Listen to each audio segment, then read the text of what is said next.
নমস্কাৰ, এই মুহূৰ্তত আহি পৰিছে ৰাতিপুৱাৰ কেইবাটাও গুৰুত্বপূৰ্ণ খবৰ। আজি হৈছে 18 জুলাই। এটা ক্লিকতে কোটি কোটি কৃষকৰ একাউণ্টত সোমাল 2000 কোটি টকা। পৰীক্ষা কৰক এতিয়া আপোনাৰ বেংক একাউণ্ট। যদি আপুনি টকা পোৱা নাই তেনে ক্ষেত্ৰত দিব পাৰিব অভিযোগ। PM কিষাণৰ প্ৰতিজন হিতাধিকাৰীৰ বাবে গুৰুত্বপূৰ্ণ আপডেট প্ৰকাশ পাইছে। লগতে লাখ লাখ মহিলা গোটৰ একাউণ্টত সোমাব 10,000 কোটি টকা। অসমৰ মুখ্যমন্ত্ৰী ডক্টৰ হিমন্ত বিশ্ব শৰ্মাই মহিলা গোটক লৈ কেইবাটাও গুৰুত্বপূৰ্ণ আপডেট প্ৰকাশ কৰিছে। অৰুণোদয়ৰ প্ৰতিজন হিতাধিকাৰীৰ একাউণ্টত চৰকাৰৰ পৰা প্ৰদান কৰা হৈছে 1250 টকাকৈ। যদি আপুনি টকা পোৱা নতুনকৈ কৰিব লাগিব আবেদন। অসমৰ মুখ্যমন্ত্ৰী ডক্টৰ হিমন্ত বিশ্ব শৰ্মাই এটা নহয় দুটা নহয় কেইবাটাও গুৰুত্বপূৰ্ণ সিদ্ধান্ত গ্ৰহণ কৰিছে কেবিনেট বৈঠকত। লগতে ৰেচন কাৰ্ডক লৈ ডাঙৰ মন্তব্য কৰিছে। কেইবাটাও ৰাজনৈতিক খবৰৰ লগতে অৰাজনৈতিক খবৰ যুগুত কৰা হৈছে আজিৰ দিনটোত। গোটেই অসম তথা ভাৰতৰ বিভিন্ন প্ৰান্তৰ পৰা যুগুত কৰা হৈছে কেইবাটাও ডাঙৰ খবৰ। এনেবোৰ খবৰ নিতৌ পাই থাকিবলৈ চেনেলটি ছাবস্ক্ৰাইব কৰি ভিডিঅ'টো এটা লাইক কৰিবলৈ নাপাহৰিব। আজিৰ আমাৰ প্ৰথম খুবেই গুৰুত্বপূৰ্ণ খবৰ হৈছে অসমবাসীৰ বাবে এটা ডাঙৰ খবৰ। আহি গ'ল কোটি কোটি কৃষকৰ বাবে ডাঙৰ খবৰ। প্ৰতিগৰাকী কৃষকৰ একাউণ্টত সোমাল PM কিষাণৰ 2000 কোটি টকা। লগে লগে কৃষকৰ একাউণ্টত সোমাল PM কিষাণৰ ধনৰাশি। নতুন তালিকা মতে ধন পালে দেশৰ কোটি কোটি কৃষকে। বাদ পৰিল লাখ লাখ ভুৱা হিতাধিকাৰী। প্ৰধানমন্ত্ৰী মোদী এটা ক্লিকতে মুঠতে চৰকাৰে প্ৰদান কৰিলে এই ধনৰাশি। হয় বন্ধু বান্ধৱীসকল, অৱশেষত কৃষকসকলৰ বাবে ভাল খবৰ আহি পৰিছে। প্ৰধানমন্ত্ৰী মোদীৰ এটা ক্লিকতে মুকলি হ'ল দেশৰ কৃষকৰ বাবে 22,000 কোটি টকা। PM কিষাণ সন্মান নিধিৰ অধীনত কৃষকে লাভ কৰে বছৰটোত 3টা কিস্তি আৰু 6,000 কোটি টকা। 3টা কিস্তিত 2,000 কোটি টকা প্ৰদান কৰা হয় এই বছৰত। PM কিষাণৰ ধন মুকলি কৰি দিয়াৰ পিছতে সকলোকে অভিনন্দন প্ৰধানমন্ত্ৰীগৰাকীৰ। এতে পৰীক্ষা কৰক আপোনাৰ বেংক একাউণ্ট। যদি কিবা অসুবিধা হৈছে কল কৰক 01124306006 নম্বৰত। অভিযোগ দিয়াৰ 5 মিনিটৰ পিছতে একাউণ্টত সোমাব PM কিষাণৰ ধনৰাশি। PM কিষাণৰ 20 নম্বৰ কিস্তিক লৈ কেইবাটাও গুৰুত্বপূৰ্ণ আপডেট আহি পৰিছে। যদি আপোনাৰ একাউণ্টত 19 নম্বৰ কিস্তিৰ টকা লাভ কৰিছে তেনে ক্ষেত্ৰত আপোনাৰ একাউণ্টত শীঘ্ৰে সোমাব PM কিষাণৰ 20 নম্বৰ কিস্তিৰ ধনৰাশি। আজি দেশৰ কোটি কোটি কৃষকৰ একাউণ্টত সোমাব পাৰে PM কিষাণৰ ধনৰাশি। বিহাৰৰ পৰা প্ৰধানমন্ত্ৰী মোদীয়ে 2000 কোটি টকা প্ৰদান কৰিব পাৰে, কিন্তু এতিয়ালৈকে ডেটটো ফিক্স হোৱা নাই।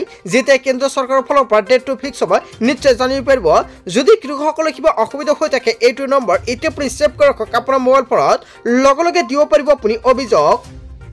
তাৰপিছত অসমবাসী ৰাজুক জনাইছো আমাৰ পৰৱৰ্তী খুবেই গুৰুত্বপূৰ্ণ খবৰ। লগতে ডাঙৰ খবৰ আহি গ'ল অৰুণোদয় 3.0। বহুতো হিতাধিকাৰী একাউণ্টত অৰুণোদয় আঁচনি 1250 টকাকৈ পোৱা নাই।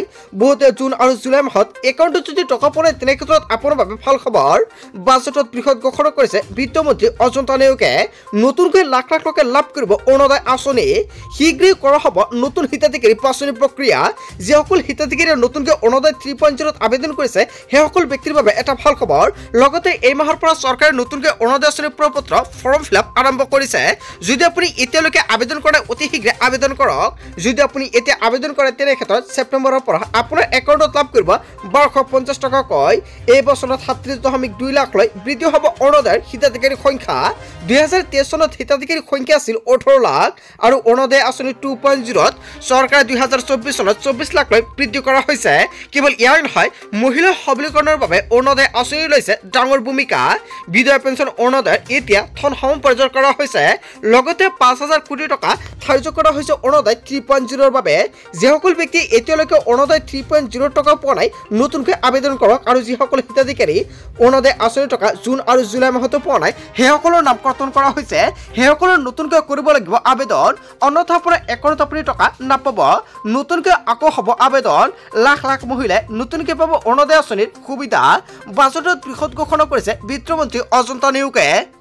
তাৰপিছত অসমবাসী ৰাজুক জনাইছো আমাৰ পৰৱৰ্তী খুবেই গুৰুত্বপূৰ্ণ খবৰ। লগতে ডাঙৰ খবৰ কেৱল অৰুণোদয় নহয়, অসমৰ মুখ্যমন্ত্ৰী ডক্টৰ হিমন্ত বিশ্ব শৰ্মাই আৰু কেইবাটাও গুৰুত্বপূৰ্ণ মন্তব্য কৰিছে।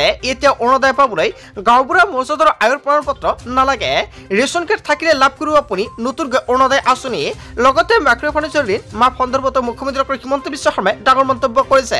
দ্বিতীয় পৰ্যায়ৰ কাৰ্যসূচীত 37 লাখ সমষ্টিয়ে লাভ কৰিব ৰেচন কাৰ্ড। যদি আপুনি ৰেচন কাৰ্ড পোৱা নাই অতি শীঘ্ৰে ৰেচন কাৰ্ডৰ বাবে আবেদন কৰক। লগতে যদি আপুনি মাইক্ৰ' ফাইনেন্সৰ ঋণ লৈছিলে 25,000 নে 50,000 নিশ্চয় কমেণ্ট কৰি জনাই দিয়ক আপোনাৰ ঋণ মাফ কৰিছে নে নাই। অসমৰ মুখ্যমন্ত্ৰী ডক্টৰ হিমন্ত বিশ্ব শৰ্মাই ঋণ মাফ কৰি NOC প্ৰদান কৰিব বুলি মন্তব্য কৰিছিল। যদি আপুনি মাইক্ৰ' ফাইনেন্সৰ ঋণৰ আপোনাৰ ঋণটো মাফ কৰা হৈছে আৰু আপুনি NOC লাভ কৰিছে নিশ্চয় কমেণ্ট কৰি জনাই দিব।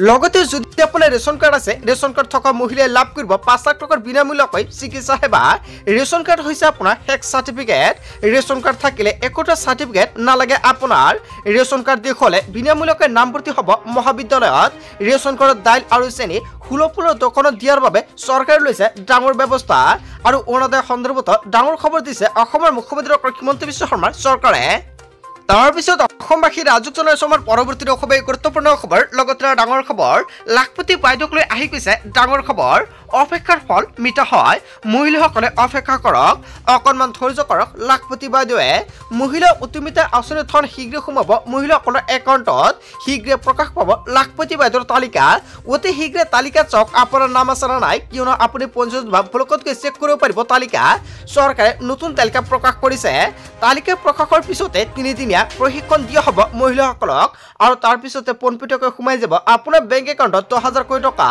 10,000 কোটি টকা পোৱা মহিলাই পৰৱৰ্তী পৰ্যায়ত পাব 1 লাখ কোটি টকা লাখপতি বাইদেউক লৈ মুখ্যমন্ত্ৰী ডক্টৰ হিমন্ত বিশ্ব শৰ্মাই ডাঙৰ মন্তব্য কৰিছে আৰু 1 আগষ্টৰ পৰা লাখ লাখ মহিলাৰ একাউণ্টত প্ৰথম কিস্তি 10,000 কোটি টকা লাভ কৰিব মহিলাসকলে অতি শীঘ্ৰ যদি আপোনাৰ বেংক একাউণ্টৰ কিবা সমস্যা আছে অতি শীঘ্ৰ সমাধান কৰক যদি কেৱাইচি আপডেট কৰা নাই ডিবিটি লিংক কৰা নাই অতি শীঘ্ৰ কৰাই ৰাখক প্ৰথমতে চেক কৰক তালিকাত নাম আছে না নাই তালিকাত নাম থাকিলে আপোনাৰ কৰিব নালাগে তালিকাত যদি নাম আছে অতি শীঘ্ৰে এইকেইটা কাম কৰাই ৰাখক অন্যথা আপোনাৰ একাউণ্টত টকা প্ৰদান কৰিলে আপুনি নাপাব তাৰ পিছত অসমবাসী ৰাজুক জনাইছে আমাৰ পৰৱৰ্তী খুবেই গুৰুত্বপূৰ্ণ খবৰ লগতে ডাঙৰ খবৰ গোৱালপাৰাত আৰম্ভ হ'ল আৰক্ষীৰ একশ্যন ঘটনাত জড়িত বহু দুষ্কৃতিকাৰীক আটক কৰা হৈছে আৰক্ষীৰ ওপৰত কৰা আক্ৰমণ কোনো কাৰণতে সহ্য কৰা নহ'ব ঘটনাত জড়িত সকলোকে চিনাক্তকৰণ কৰা হৈছে শীঘ্ৰে গ্ৰেপ্তাৰ হ'ব বহু লোক যিসকল ইয়াত জড়িত হৈ আছে কাকো ৰেহাই দিয়া নহয় আৰক্ষীৰ বহু লোক এই ঘটনাত আহত হৈছে কাকো এৰি দিয়া নহয় লোৱা হ'ব কঠোৰ একশ্যন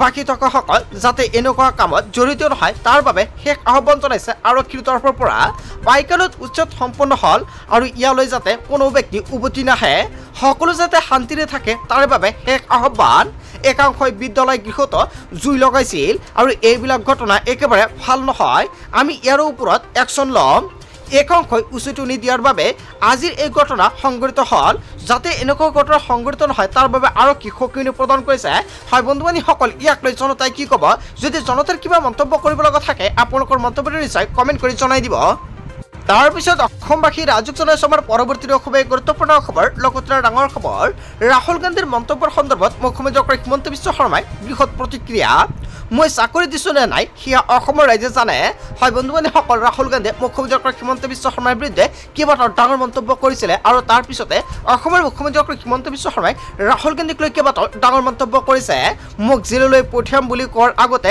ৰাহুল গান্ধীয়ে জেললৈ যাব হয় বন্ধু-বান্ধৱীসকল ৰাহুল গান্ধীয়ে যোৱাকালি মন্তব্য কৰিছিল মুখ্যমন্ত্ৰী ডক্টৰ হিমন্ত বিশ্ব শৰ্মাক জেলত পঠিয়াম ইয়াৰ পিছতে অসমৰ মুখ্যমন্ত্ৰী ডক্টৰ হিমন্ত বিশ্ব শৰ্মাই আজি প্ৰতিক্ৰিয়া প্ৰকাশ কৰিছে ৰাহুল গান্ধী যে জেললৈ নাযাব তাৰ গ্যাৰাণ্টি কোনে দিব বুলি মন্তব্য কৰিছে অসমৰ মুখ্যমন্ত্ৰী ডক্টৰ হিমন্ত বিশ্ব শৰ্মাই এখন ৰাজ্যত আহি এনেবোৰ কথা কোৱাত এজন ৰাষ্ট্ৰনেতাক সভা নাপায় অসমৰ ৰাইজে জানে যে এখন চৰকাৰে অসমৰ বাবে কিমান কাম কৰিছে কাৰোবাৰ বাখনত ৰাইজৰ মৰম আদৰ কমি নাযায় বুলি মন্তব্য কৰিছে অসমৰ মুখ্যমন্ত্ৰী ডক্টৰ হিমন্ত বিশ্ব শৰ্মাই ৰাহুল গান্ধীৰ মন্তব্য সন্দৰ্ভত মুখ্যমন্ত্ৰী ডক্টৰ হিমন্ত বিশ্ব শৰ্মাৰ বৃহৎ প্ৰতিক্ৰিয়া তাৰপিছত অসমবাসী ৰাজুক জনাইছে আমাৰ পৰৱৰ্তী খুবেই গুৰুত্বপূৰ্ণ খবৰ লগতে ডাঙৰ খবৰ গোৱালপাৰাৰ ঘটনাক লৈ মুখ্যমন্ত্ৰী ডক্টৰ হিমন্ত বিশ্ব শৰ্মাৰ বৃহৎ প্ৰতিক্ৰিয়া আৰক্ষীক আক্ৰমণ কৰা সকলৰ ওপৰত লোৱা হ'ব ব্যৱস্থা আইনে ব্যৱস্থা ল'ব লগতে অসমৰ মুখ্যমন্ত্ৰী ডক্টৰ হিমন্ত বিশ্ব শৰ্মাই সংকেত প্ৰদান কৰিছে সকলোকে আইনে ব্যৱস্থা ল'ব সেই লোকসকলৰ ওপৰত